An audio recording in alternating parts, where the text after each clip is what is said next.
का थाल की कहानी। शिव भक्त स्टोरीज। एक नगर में भगवान शिव का एक भव्य मंदिर था, जहां हर वर्ष दूर दूर से भक्तजन शिवजी के दर्शन के लिए आते रहते थे। श्रावण का महीना था। दूर दूर से कावड़िए कावड़ लेकर भगवान शिव को जलाभिषेक करने आए हुए थे। मंदिर का परिसर भक्तों की भीड़ से भरा हुआ था। तभी अचानक आकाश में बिजलियां हुई और सोने का एक थाल उतरा।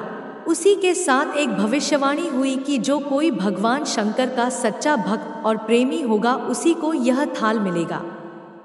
मंदिर के परिसर में उपस्थित सभी लोगों ने यह भविष्यवाणी सुनी। धीरे धीरे सभी इकट्ठे हो गए। जो लोग मंदिर की व्यवस्था देखते थे, उन्हें तो पूरा विश्वास था कि यह थाल हमें मिलेगा, इसलिए वे सबसे आगे जाकर खड़े हो गए। सबसे पहले एक पंडित जी आए और बोले, देखिए, मैं प्रतिदिन महादेव का अभिषेक करता हूँ, अतः मैं ही भोलेनाथ का सबसे निकटवर्ती प्रेमी और भक्त हूँ, इसलिए थाल मुझे मिलना चाहिए। इतना कहकर पंडित जी ने थाल उठाया। जैसे ही पंडित जी ने थाल उठाया, थाल पीतल का हो गया। यह देखकर पंडित जी बड़े लज्जित हुए। उन्होंने थाल यथास्थान पर रखा और वहां से निकल गए। इसी प्रकार वहां उपस्थित सभी पंडितों ने खुद को आजमाया, लेकिन शायद उनमें से कोई भी सच्चा भक्त नहीं था। उन्हें भी थाल यथास्थान पर रखकर चले जाना पड़ा। इसके बाद उस नगर के राजा का आगमन हुआ। राजा साहब आगे आए और बोले, मैंने महादेव के मंदिर में बड़ी भारी दान दक्षिणा दी है, इसलिए यह थाल मुझे मिलना चाहिए। इतना कहकर राजा साहब आगे बढ़े और थाल उठाया। जैसे ही राजा ने थाल उठाया, थाल तांबे का हो गया। यह देखकर महाराज भी लज्जित हुए और थाल यथास्थान रखकर एक तरफ खड़े हो गए। इसके बाद इसी तरह एक से बढ़कर एक दानी महात्मा और भक्त पधारे और थाल उठाया, लेकिन किसी के हाथ में कुछ और किसी के हाथ में कुछ हो गया, लेकिन सोने का नहीं रहा। तब लोगों को पता चला कि हमें से कोई भी महादेव का सच्चा भक्त नहीं है। उसी समय एक किसान का आगमन हुआ। वो बेचारा महीनों बाद आज चातुर्मास के सोमवार के शुभ अवसर पर शिवजी के दर्शन करने आया था। गरीबी और गृहस्थी के बोझ तले दबा दिन रात खेतों में मेहनत मजदूरी करके अपना और अपने परिवार का गुजारा करता था। अभी रास्ते में आ ही रहा था कि कोई भिखारी मिल गया और कुछ खाने को मांगने लगा। इस किसान को दया आ गई। अपने खाने के लिए जो खाना लाया था वो उसने उस भिखारी को दे दिया। थाल के बारे में इसने भी सुना था, लेकिन इसने उस ओर कोई ध्यान ही नहीं दिया।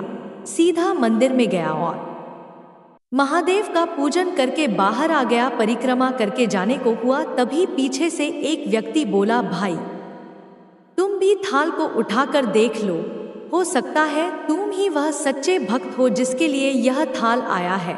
किसान को लगा वह व्यक्ति उसका मजाक बना रहा है। किसान ने हंसते हुए कहा, भाई, मैं तो कभी कोई पूजा पाठ भी नहीं करता, महीनों ने एकाध बार मंदिर आ पाता हूँ, मैं कायका का सच्चा भक्त। वह अजनबी बोला, भाई, हम तो देख चुके हैं, हमारी भक्ति तो 2 कौड़ी की भी नहीं है।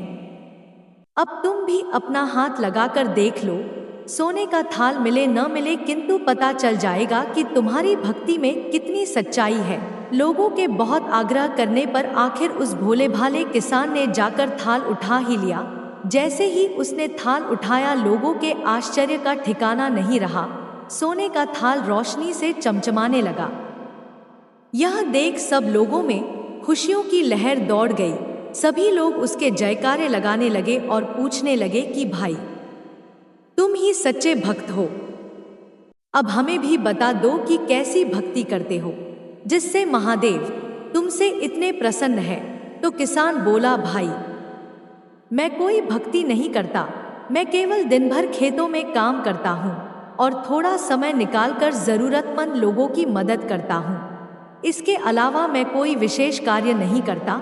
लोग पूछने लगे, तुम लोगों की मदद क्यों करते हो? हंसते हुए किसान बोला, सुकून, दूसरों के चेहरे पर मुस्कान देखकर मुझे जो आनंद और खुशी होती है, उसे मैं शब्दों में बयान नहीं कर सकता।